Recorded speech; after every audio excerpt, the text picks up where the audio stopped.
Om Stavakaya Dharmasya Sarvadharmaswarupine Stavakaya Dharmasya Sarvadharmaswarupine Avatara Varishtaya Ramakrishna Te Namah.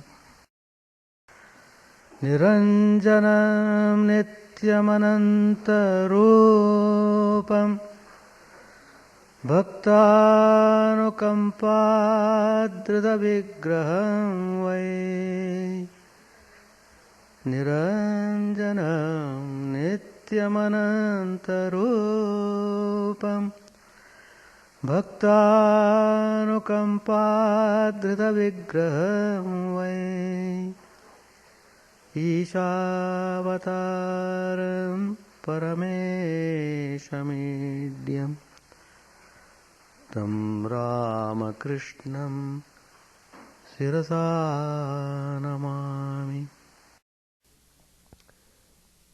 Let us offer our salutations to Sri Ramakrishna, the embodiment of all religions,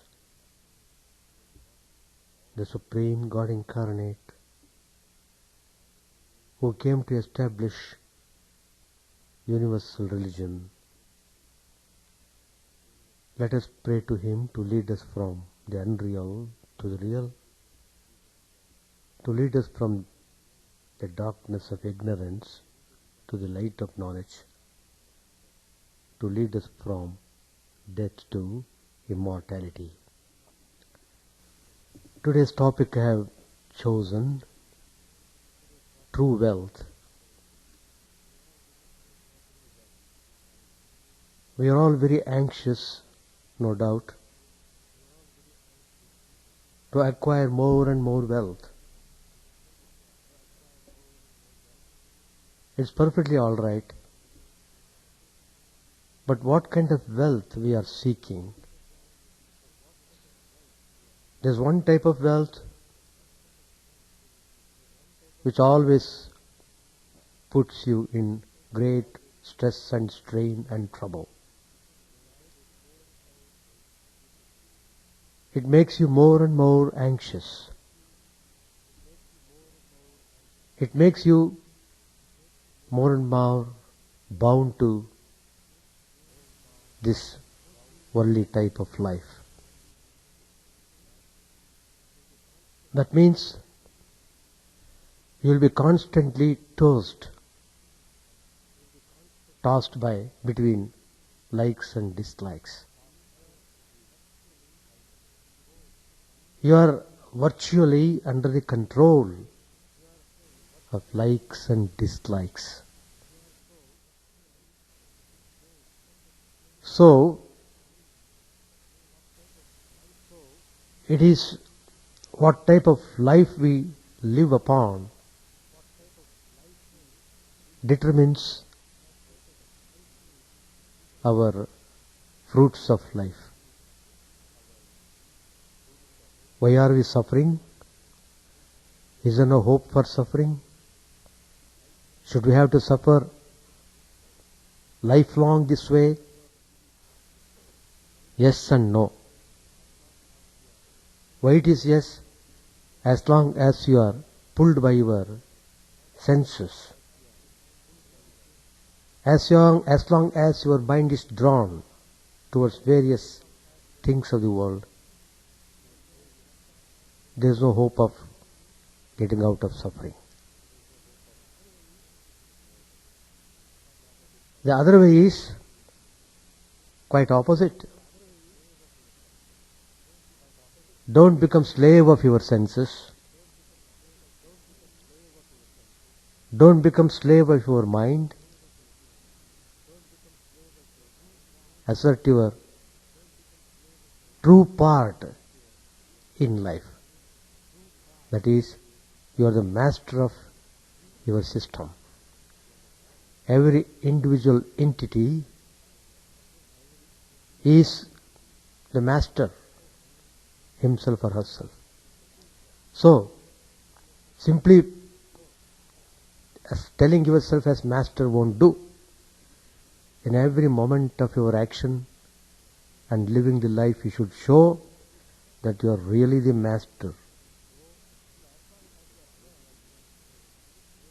So as long as you are aware of this relationship, then there is a hope of getting out of this vicious circle of suffering. So, it all depends upon how you try to conduct your life. It depends upon how is your character. Character plays most important role in everyone's life. If the character is bad, the life is bad. So, it is of paramount importance to develop very good character.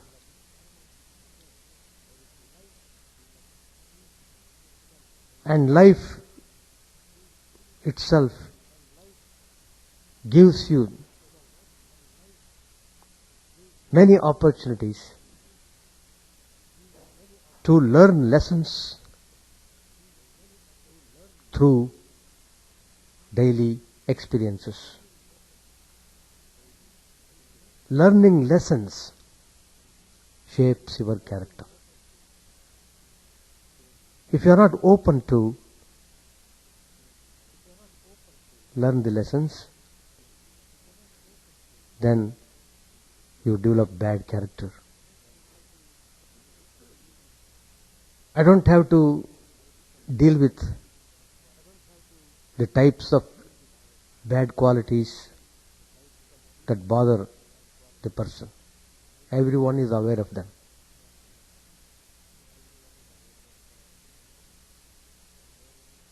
Desire, anger, greed, delusion, jealousy, hatred, all these things. They are actually the demons which are to be killed ruthlessly. All these demons are lying in our system in a very dormant state to begin with. And when you grow up, if you don't give attention from the beginning, these become very prominent and spoil your life. But then you have to cultivate good habits, good qualities, which are also all known to us, to be truthful, honest, sincere, compassionate, fearless, etc. Both these are in us. Just as the bad qualities are in the dormant state, even the good qualities are also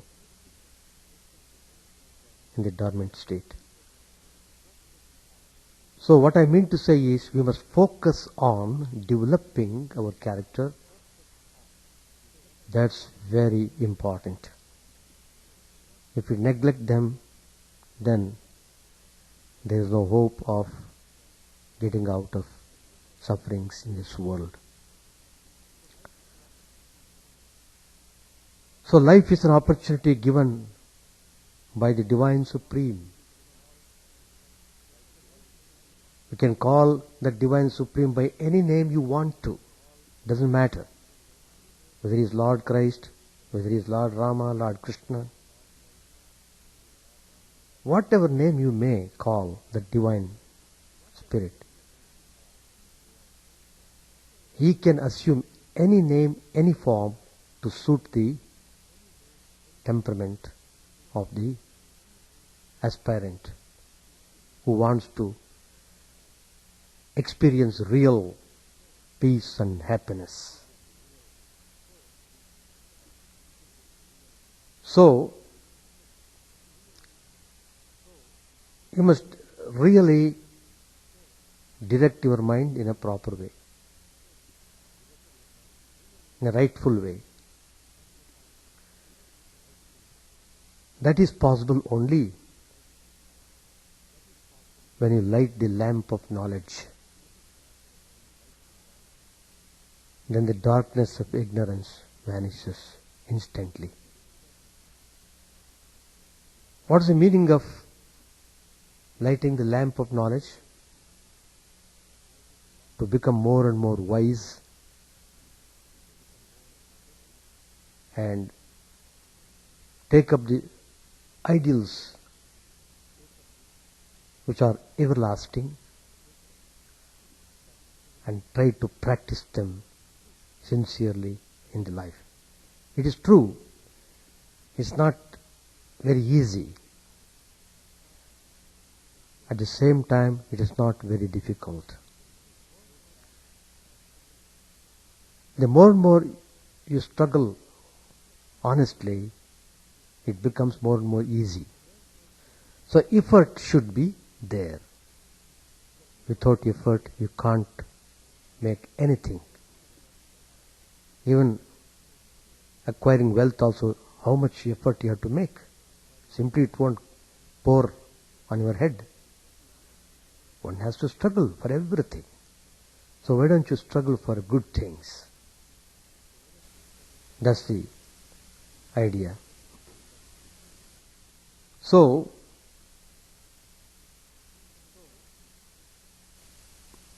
you must know, you must go into the root of the things, root of the problems.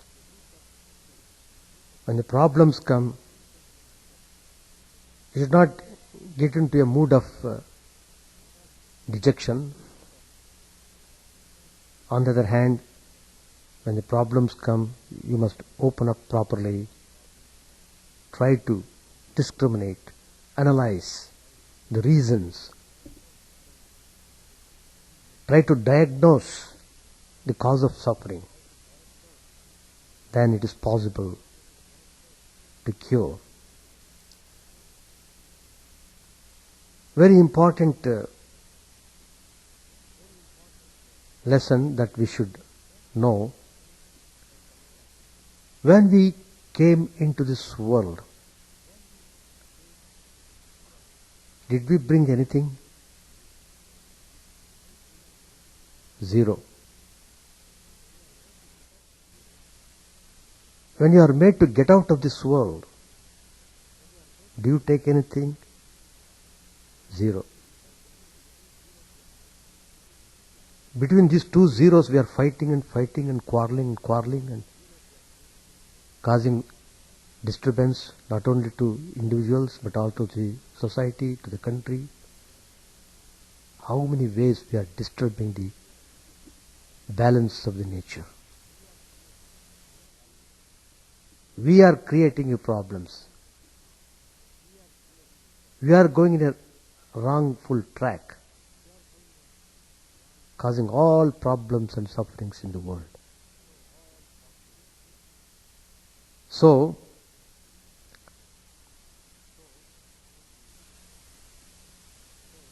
only karma shadows us everywhere. Karma means action. As you sow, so you reap. When you put your finger in the fire, it follows, your fire gets burnt. Nobody need to say that. That is the forceful philosophy of cause and effect. If you hurt a person, you will be also receiving the insult in the same way. So, the hitting one another, revengeful attitude, that is very dangerous. So, what we should very really concentrate upon is not to succumb to our weaknesses such as jealousy, anger, etc., but trying to correct them, get rid of them seriously, honestly. Otherwise they will devour you. In yesterday's internet news I read, because every day you read all sorts of things here, every day. How the people are moving, behaving, acting, etc. A girl stole $2, just $2 from his father's pocket. Just $2. What for? Not for herself. In order to give that to her own brother who had gone. Father became very angry to know that the daughter has stolen the money. He could not control his temper. He kept on beating her. The result was she collapsed. Just for $2, she lost her daughter. He lost her daughter. See how the anger destroys the human qualities. So even though you are having a human form, looking outwardly very good, fashionable, but inwardly you are rotten. If you don't develop your good qualities, you go to the level of demons. We read a lot of stories about demons in the mythological stories. But in this modern age, all these demons are occupying our mind in the form of jealousy, hatred, and all sorts of things. Outwardly we are human, inwardly we are demons. That's why we are constantly suffering and suffering. And it goes on like this. You have to learn through suffering. Until you learn, suffering continues. That is the philosophy. Keep that in mind.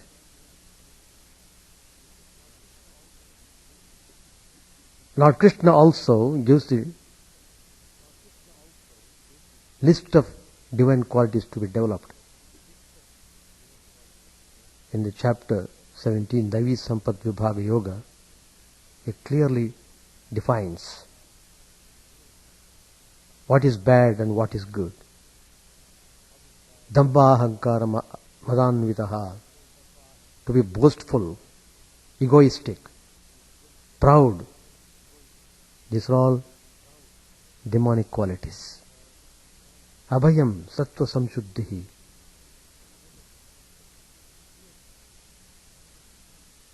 fearless, to be truthful, to be non-violent, ahimsa, satyam, akrodaha, to be free from anger. All these are divine qualities. So, we have to concentrate to develop our character. So if you want to be good, you have to develop good character. And then there's the hope of rising above your human nature. You'll be rising up, you become divine.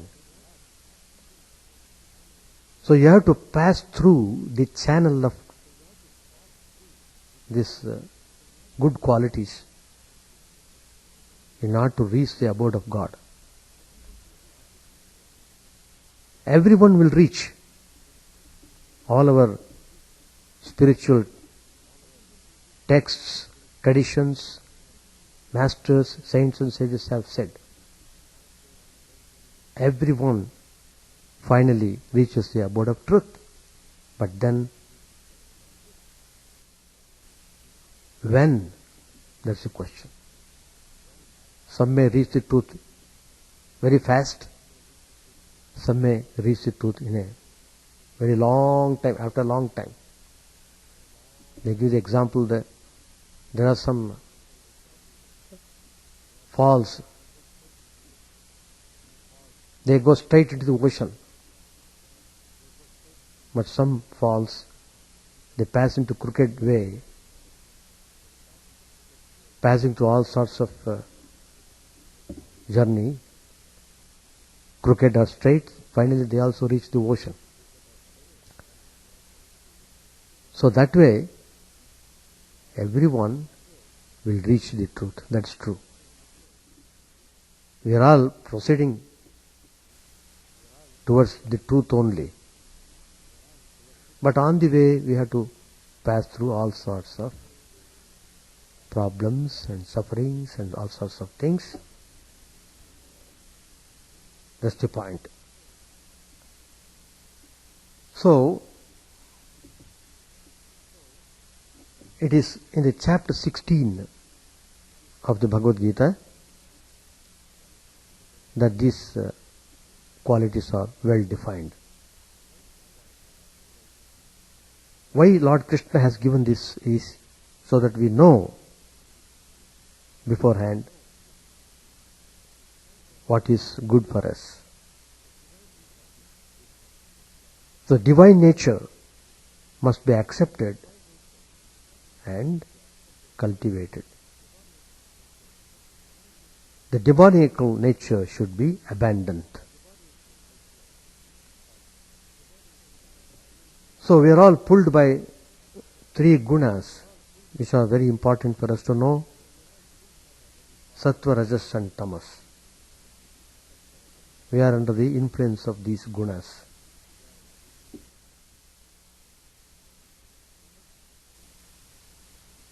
Tamas,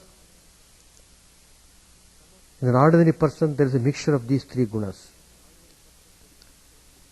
Tamas and Rajas pull a person downwards.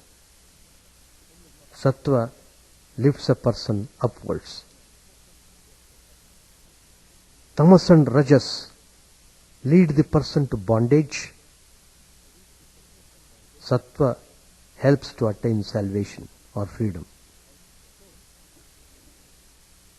So, one has to develop oneself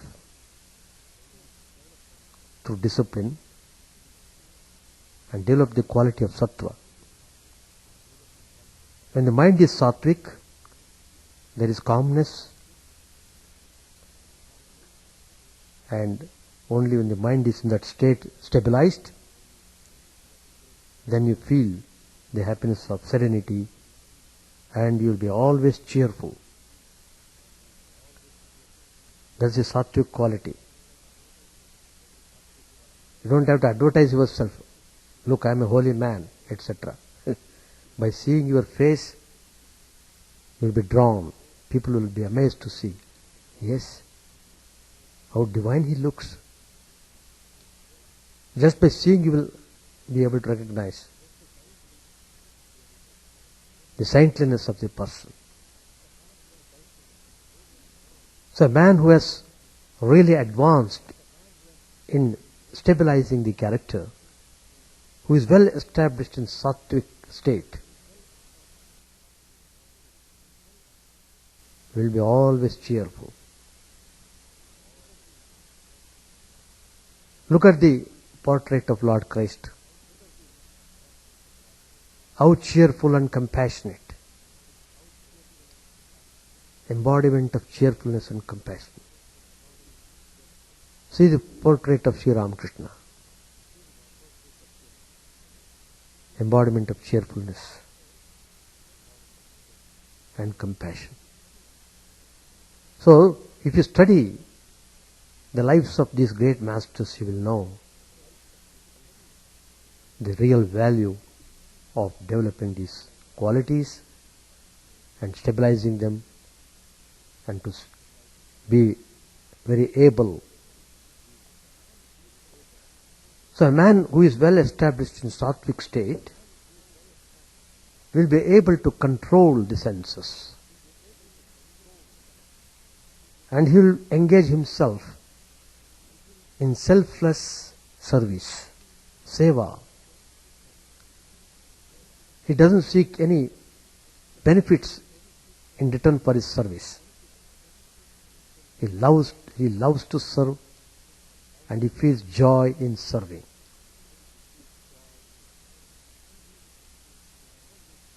And he is always very attentive and focused in doing spiritual practices, such as repeating God's name, offering prayers to the divine without fail, engaging oneself in self-inquiry. So, these are the ways how the sattvic person lives upon. So the more and more you become sattvic, the more and more you develop intense yearning for liberation. In a way, this body itself is like a cage, as it were. The soul is imprisoned in this cage. He can't get out as he wants. He did not know how to get in. He does not know how to get out. It is all done by some invisible force. So, the sattvic person is very humble, free from egoism, very generous, merciful, forbearing, tolerant and pious. Is free from anger, free from jealousy, hatred, raga, dvesh. They are like poisonous snakes. So, the sattvic man is totally free from all this. There is a famous story of the saint. This saint is from India. He was very pious, very sattvic, always devoted to God, always singing God's glories, very merciful and compassionate. Some people became jealous of him because of his good qualities. So, they want to tease him. He was well known that he would not become angry at all. He will not get upset. He won't lose temper. So these people who were jealous of him, they hired a person and told him, look, he goes to bath every day to the river. When he comes back after the bath, after bathing, spit upon him. See that he becomes angry. And this hired man, he accepted because he got money. So he was waiting for the saint to go and take bath in the river. The saint doesn't know that somebody is waiting for him. He came as usual after taking bath, he was returning. Immediately, this hired man came from nowhere and spat upon him. And this saint did not grumble, did not blame him. Simply, quietly, silently, he went back to the river, took bath again, and came out. And this fellow, hired man, did not go away. Again he spat on him. This continued several times. And this hired man became exhausted. Finally, when the saint came after taking bath, this hired man prostrated at his feet and asked him to forgive him. And then the saint said, "What is there to forgive? You have not done anything wrong.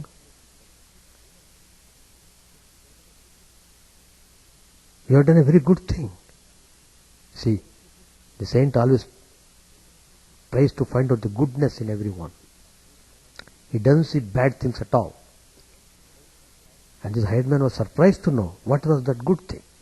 The saint said, "Look, you have given me 108 times for me to take bath in the river." 108 times is really a very sacred number.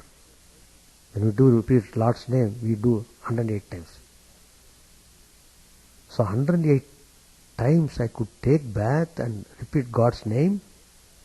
It's a tremendous glory. And you are the cause of that.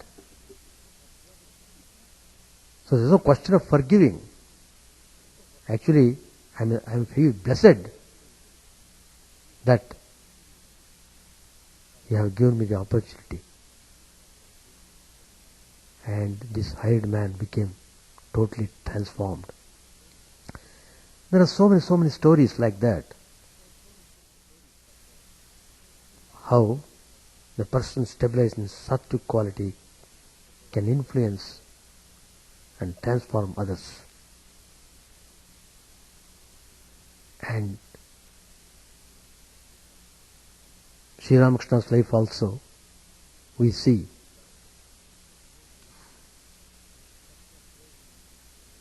a person of great calmness and serenity, well established in sattvic qualities. Many people would come to meet him and talk to him. And there was one person who became jealous of Sri Ramakrishna. How so many people are going to him? What is the secret behind that? So many people are giving respects to him, honor him. So one day he went to Sri Ramakrishna and asked him, "Please tell me the secret of how all these people are coming and they are not going away at all. The more and more they come, they feel happy and they want to talk with you. What is the secret?" Sri Ramakrishna just remained silent and said, "What secret is there? You have seen me throughout from morning to evening, night. What secret I have got? I just keep on remembering God. That's all. I speak only about the divine, about spirituality. That's all. There's nothing else." So he became so much jealous. And one day he kicked him. That is the climax. Even then, Sri Ramakrishna did not lose his temper. Calm and quiet. In fact, he blessed him who kicked him. So anyway, what I mean to say is that one has to struggle very hard to rise up, to become sattvic. The Rajasic person is very proud, intolerant, egoistic, self-sufficient, lustful, hot-tempered, greedy and jealous.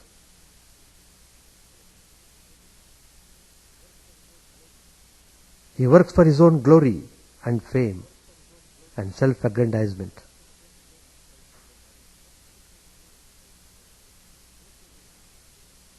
The nature of the karmas depends upon the nature of the gunas.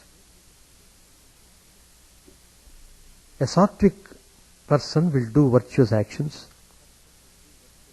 Rajasic and tamasic persons will perform non-virtuous actions. It is a guna that goads a person to do actions. Daivi Sampat, the divine qualities, enable the person to attain the highest state of super consciousness. Then only he can experience the highest divine truth. So, life itself is an education. And we are all in the school. Some people get highest grade, some people don't get any grades.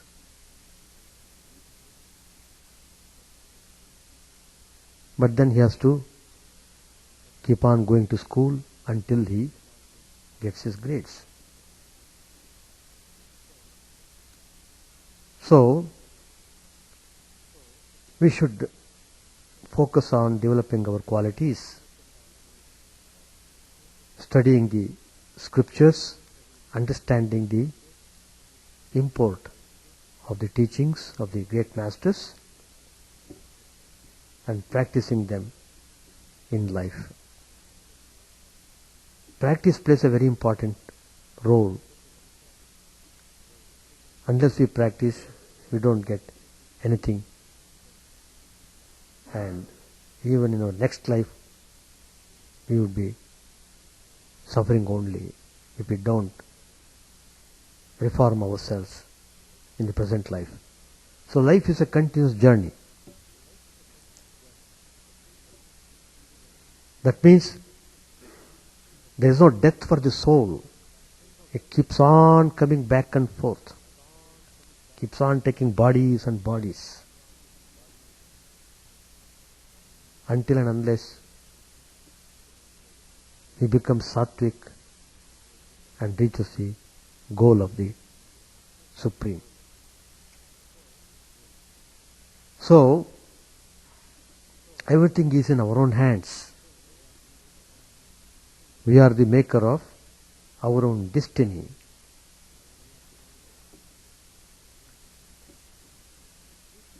There are teachings of great masters and saints. We have to study them and try to practice them properly. The conduct of saints and the wicked is analogous to that of sandalwood and the axe. The axe cuts down a sandal tree,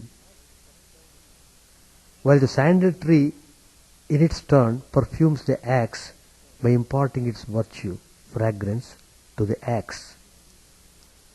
For this reason, sandalwood in the form of paste finds its way to the head of the gods as tilak on the images of gods, and is loved by the world so much, while the axe has its metal edge heated in the fire and beaten with a hammer as punishment. Saints, as a rule, have no hankering for the pleasures of the senses, and they are the very minds of amiability and other virtues. They grieve to see others in distress, and they feel happy at the sight of others' joy. They are even-minded and look upon none as their enemy. There is no enemy to the saint. That is a very good quality that we should all cherish. Simply calling yourself a devotee will not make you a devotee unless you develop the qualities of devotee. The first quality which Lord Krishna stresses in the Bhagavad Gita, chapter 12, Adveshta Sarvabhutanam. Don't hate any being in this world, in this universe. Nothing to be hated upon. If you read If you develop that quality, you become saint. Free from vanity and passion, they are conquerors of greed, anger, joy and fear. Tender of heart and compassionate to the distressed, they cherish guileless devotion to the Lord in thought, word and deed. They keep on praying for the welfare of others. The whole universe is going on amidst all this various types of violence, hatred going on in this world. How the universe is able to function? Because of the prayers of the saints and sages all over the world. They keep on praying for the betterment of the universe, for the well-being of all the people. It is their prayer that is keeping on this world doing its work. So they never swerve from the control of their mind and senses. But the characteristics of people who are opposite to these divine qualities, they are really very dangerous. And they are the cause of all suffering in this universe. They not only suffer, they cause others also to suffer. So,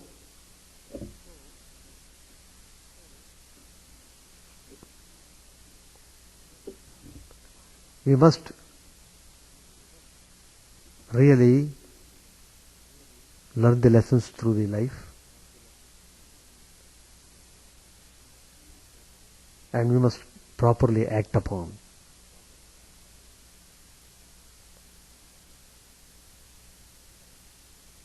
Sometimes people are not able to judge properly. The loss of judgment has its origin in ignorance and proceeds from sinfulness of habit. When the man whom this fault assails begins to take delight in the company of counsels of wise men, the wise at once and immediately hides its head. Men see conflicting scriptures. From that circumstance springs the desire for diverse kinds of action. When true knowledge has been gained, that desire has been allayed. The grief of an embodied creature proceeds from affection which is awakened by separation. When, however, one learns that the dead do not return, whatever the grief one may feel for them, it subsides.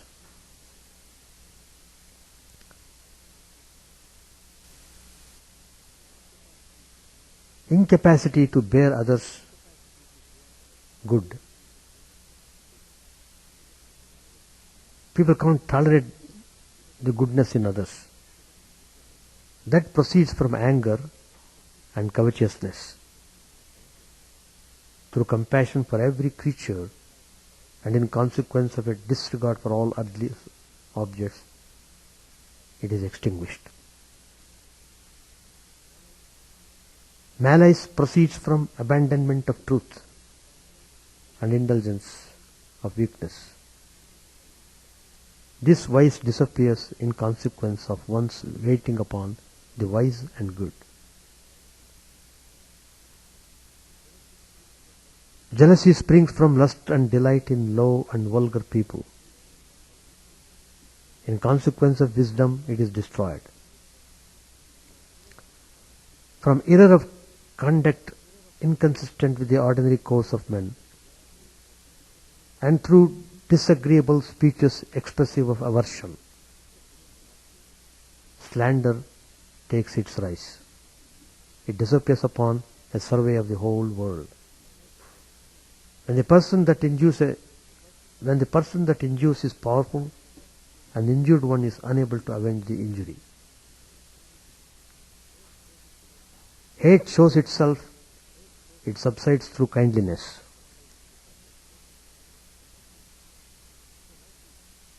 So like this, we have to fight all these bad qualities in us, and we should correct ourselves.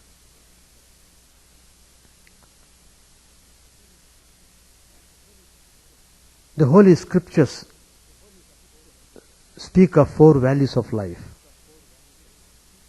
of which liberation is the highest goal, highest value, and karma, enjoyment of legitimate pleasures. So dharma, artha, kama, moksha. These are the 4 values of life. But if we practice these values properly, we are reaching the goal without any difficulty.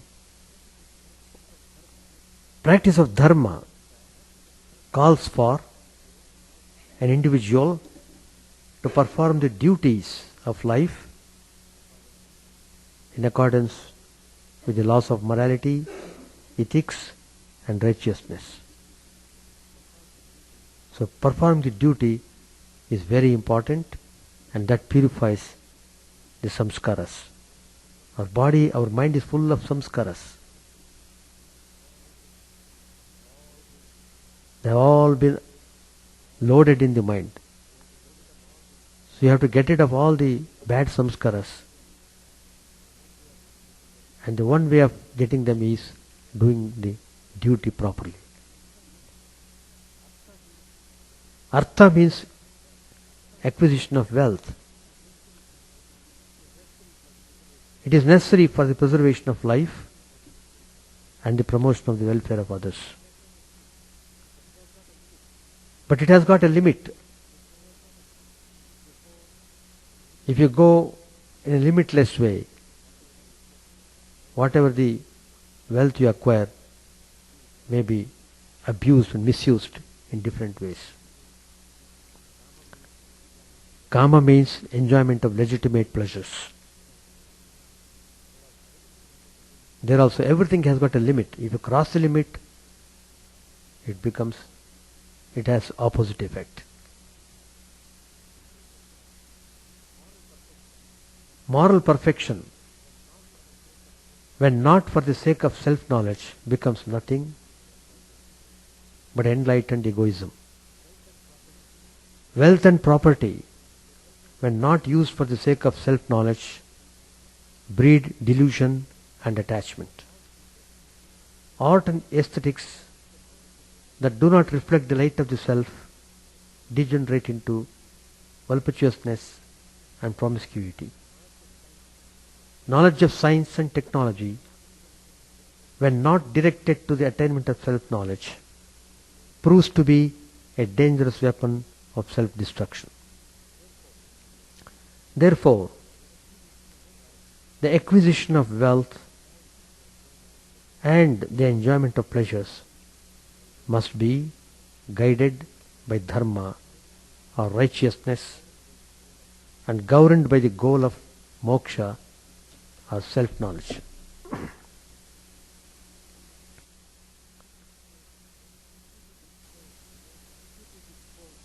In keeping with four values of life, dharma, artha, kama, moksha, Hinduism speaks of the 4 stages of life. 4 stages. One is brahmacharya stage. Second one is garhastya. Third is vanaprastha. And fourth is sannyasa. Brahmacharya means celibate life. When you are in that stage, your mind should be focused on acquiring knowledge and to conserve energy through the practice of austerity and self-control. not allowing the senses to go indiscriminately. In the second stage, Garhastya means the family life. That is, a person leads a family life through marriage. Marriage is neither a concession to weakness nor a confession of sin. The householder's life is a bedrock of society. Any society that ignores the sanctity of marriage ultimately undermines its entire moral foundation. The individual personality finds its expression through participation in family life, the training ground for unselfishness. The third stage is Vanaprastha, the stage of retirement from the compulsive obligations and duties of family life. As sense pleasures grow stale, the individual feels the call of the spirit more and more and devotes himself to a life of non-attachment and contemplation. The last stage is sannyasa, the stage of renunciation of everything for the sake of atma-jnana, self-knowledge. In this stage, a person is alone. Alone a person comes and alone he goes. So, it's very important to follow these values in our life, 4 values. Hinduism advocates freedom in the practice of religion. It maintains that the path to God realization cannot be the same for all. Spiritual disciplines can never be standardized because all people don't have the same inborn tendencies and temperament. And each must follow one's own path according to suitability of one's own temperament. There are basically 4 types of mind according to Hinduism: emotional, active, mystical, and philosophical. These are the 4 types of mind. And in keeping with the 4 types of mind, Hinduism prescribes the practice of 4 different paths known as yoga. One is Bhakti Yoga for emotional temperament, Karma Yoga for those who are very vigorous in doing actions, Raja Yoga, one is having a mystical temperament, and Jnana Yoga, one is having a philosophical attitude in life. Following the Bhakti Yoga, the seeker worships a specific aspect of a personal God or a divine incarnation. Or he may worship the ultimate reality as a deity who is without form but with divine attributes. He establishes a human relationship with God, regarding God as father, mother, master, friend or beloved according to his temperament. The scriptures also say the divine Lord is the Jagan Mata Pita Bandhu Sakha, his father, mother, friend, and so on. So, a person of emotional temperament, he directs all his emotions to God and worships him through the performance of various rituals and ceremonies. The what, which indicates absolute self-surrender to God. Through self-surrender and ecstatic love, the seeker ultimately attains to God vision.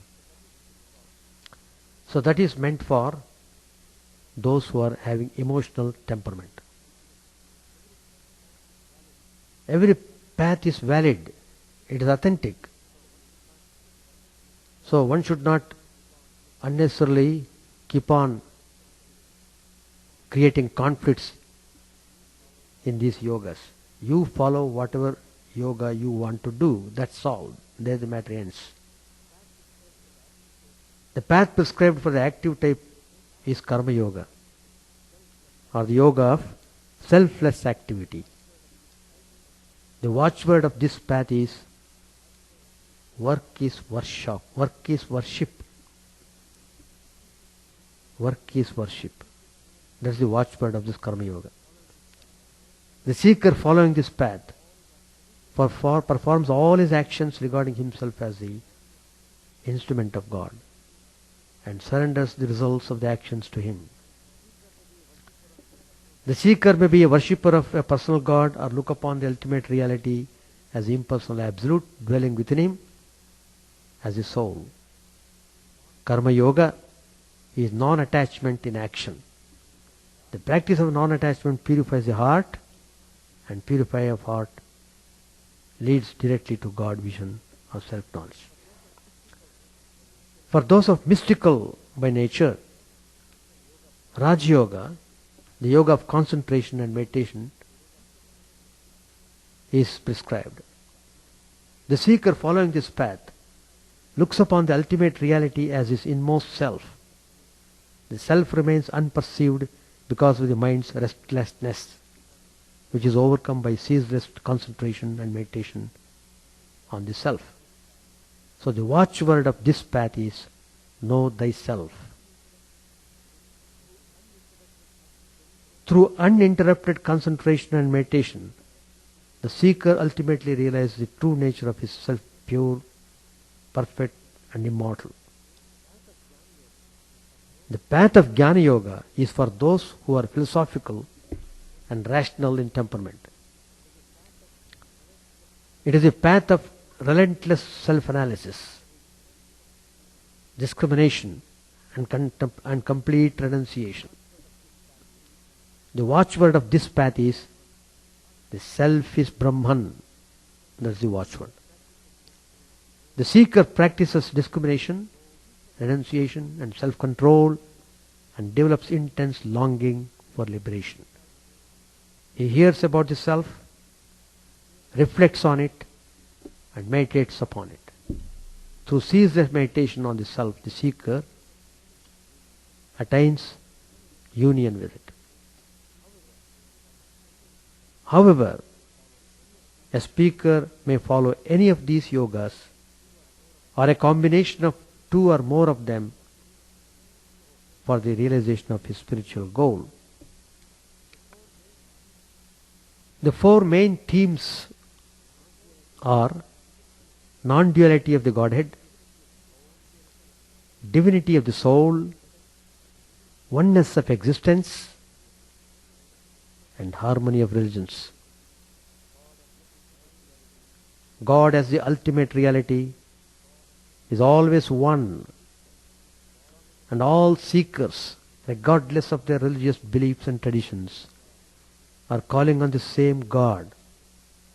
Truth is one, sages call it by various names. The Vedas say the various Godheads of different religions are but various facets of one and the same God. The soul of man is divine, and its divinity is neither created nor derived nor borrowed. The goal of religion is to manifest this divinity already in us.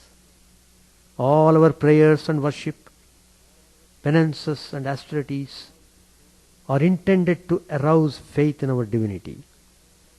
Oneness of existence is the basis of all ethics, morality, love and sympathy.